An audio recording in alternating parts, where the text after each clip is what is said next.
In today's video, I'm going to teach you how to integrate Slack with Notion. If you want your team communication and documentation to work more smoothly together, connecting these two tools is a great place to start. The process is simple, and in this walkthrough, I'll guide you through exactly where to click inside Slack so you can find and install the Notion app without confusion. To begin, open Slack and look for the section called Agents and Apps. This is where Slack keeps app-related tools and integrations, so it's the starting point for connecting external services like Notion. Go ahead and navigate there first. Once you're in that area, click on Connect Apps. This opens the part of Slack where you can manage and discover integrations for your workspace. If you're doing this for the first time, take a moment to get familiar with the layout, because this is also where you'll return later if you ever want to review or manage connected apps. From there, click on Browse All Apps. This will take you into Slack's App Marketplace, where you can explore available tools.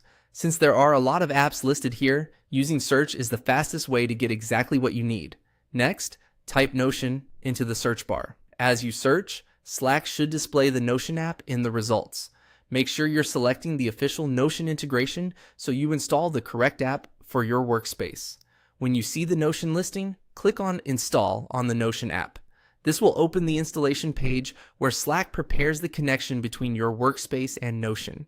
At this stage, you're essentially confirming that this is the app you want to add. Finally, click Add to Slack. This is the action that begins the actual installation process. Depending on your workspace settings, Slack may ask for approval or permissions before the integration is completed. If that happens, just review the prompts carefully and continue through the authorization screens. And that's it. Once the app is added, Slack and Notion will be connected, and you'll be ready to use the integration in your workspace.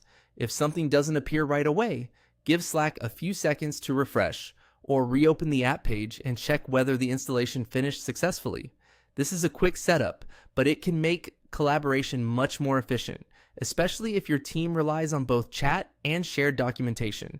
Thanks for watching, and I'll see you in the next video.